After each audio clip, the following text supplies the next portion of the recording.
jiraate tokko hin jiru. Hin nyaataa, hin dhugdaa, saamunaa qabdaa, bishaan qabdaa. Ni dalaguutti barbaachisa laatu. Dalagdu malee maallaqni dhufu. Galee isin yookiin galuu barbaadde hanga dalagdu sani maallaqni gahuu dhabuu danda'a. Yookiin bakka huma rabbiin ganama jedhe fuuluma keessa nafoo rabbiin duruma dhaabuu fedhe garuu rabbiin fuula keessan dhaabeen isin immoo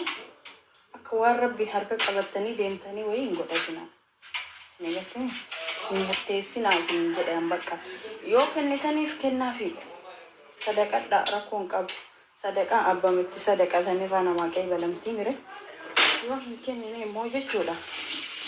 Waan beeknee fi waan hin beekne nama guyyaa kasa isii ija argeen beeknetu barwaa'ee fi tarreessee barreessaa bara. Waan sirbaa baate rakkoon qabu sanii sheekaa fi jinnii fi qeesiin illee beekan akkasiin soqeen sirbii irraati. Garuu tooyi gadhe jette. Hayi isin miila keessan mana keessanii dhufte miilatti isin jiddee tooyi bachuu qabdi. Rabbi alayhi kiristaana ummata isatti tumsuu Sa wallahi isin qajeelchuu maltani. Mukaan isin qajeele jettani maashaallah ittanii irra gorsitanii irra jabeessitanii yoo gargaarullee ka qabdanii gargaartanii amantii irra jabeessuu qabdan malee badata akkasii badata akkana madrasuu akkasitti amantii irra nama jabeessitanii wallahi keessaa nama baastanii iyyuu isin yoo dhugaa isin hin amantii namni tooyibatee itti deebu tana keessaa deebii maal goota asii jettanii keessaa ariitani. Ishi tooyibatti maashaallah yani amma des nama yetti tooyibatti wallahi dhugumatti rabbiin irraa qaybalu isinii miti namni nama irraa qaybalu rabbiin. Okay an tooyibadhee garuu abbaan kiyya naddallaniiraa hin araarfadheette yoo isinii tole gargaara yoo isinii tole dhiisaa malee dhaxxaniiti seenaa dargiitii fi seenaa Haile Sillaaseetii fi seenaa dargi wanna dhaxxanii jalatti a'uuzu billah wallahi maal soomartan namni yeroo sooma maqaa waliin kaasu isin maal soomartan immoo sooman jirtan mee naayimaa wallahi billahi ra'u nama waan jedhina nama waan hin jedhi habibti kiyya boru simaa deebiti. Nama quban qabin rabbiin sittachi deebisa qubati nama qabdesan wallahi sittachi deebisa isiillee oolte bultu namni nama kolfee fi namni nama quba qabe rabbi ima qubatti qaba siin turtu siin bultu akkuma wayiiti sii fida rabbiin ati sii tolte yookiin jireenya amma keessatti sii tasaakkaatee haalli siin mijatee nama quba qabaatan hoggaa dhuftu yookiin sitti quba qaban wallahi hoggaa dhuftu maal akkasi taate hoggaa sana akka gaarii jiraachuu dandeessa. Mukaan hoggaa eegi ji'a keessatti kana akka gaarii jiraachuu dandeessa. Ji'a dhufu garuu maal akka argaa dandeessamu ani gama kiyyaani isin illee obboleetti kiyya intala biyya kiyyaati intala Oromooti nin jaaladhaa hin kabajaa homaanuu waliin geennu. Zarinnati gosa wayii immoo kan biyyaa wayii ka haadhaa wayii hin qabnu obbolummaa Oromummaatii fi obbolummaa biyya tokko obbolummaa namummaa qabna bakka. Kanaafuu ani isinillee arrabuma kiyyaatii waan takka isinii himuu dhufe bara anuma takka inni ani isinii himuu dhufe namatti murteessinaa anama koomentii keessan hin arga viidiyoo isii kan waraabanii tolfatanillee jechuudha. Achi jala dhaxxanii a'uuzu billahi wanna isin barreessitan wallahi billahi inuma isinirraan qeebalamuu dhiisaa nyaataatuma oolaati barreessaa oola koomentii nama jala deema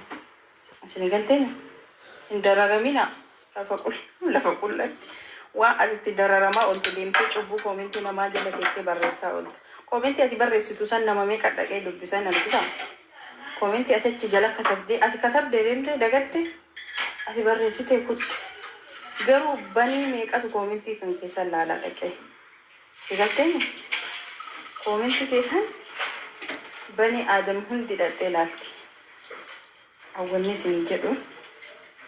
dhiisaa isin jedhe dhiisaa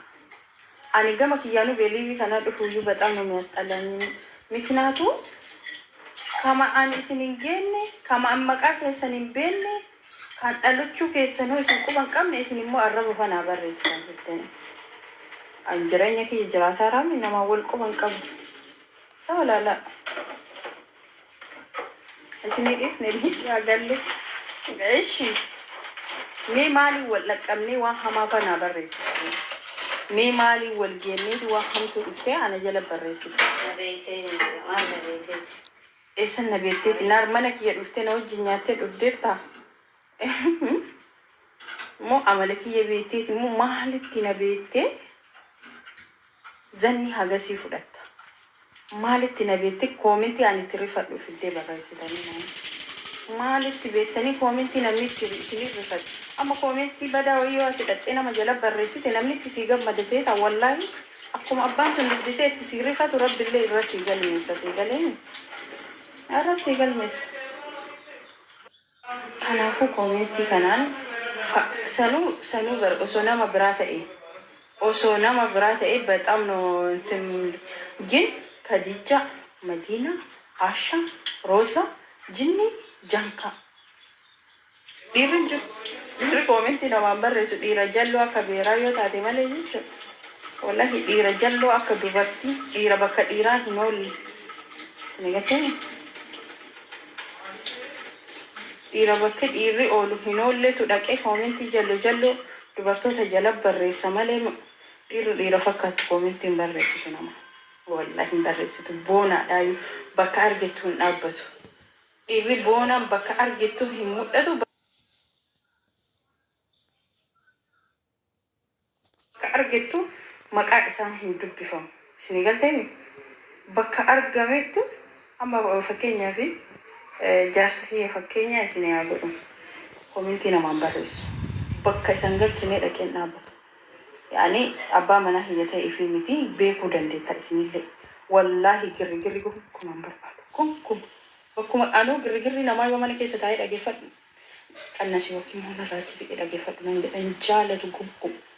bakka dhiira fakkaattuun dalagatti malee nadhoo jala deddeemtee waan dubartoonni qalbii hin qabne gootu godhu sun dhiiraa miti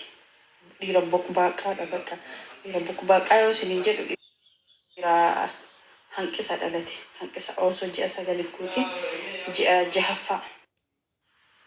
ji'a 6ffaa ji'a 7ffaa akkas ji'a 8 jidduu sanii warra dhalate sunni wallahi ana akkas ilaala gama kiyyaan mikinaatu